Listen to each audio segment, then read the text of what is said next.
What's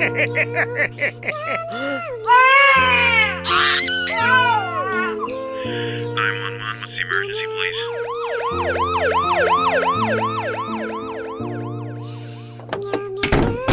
Your Honor, this is the evidence that proves he's guilty. I sentence you to life in prison.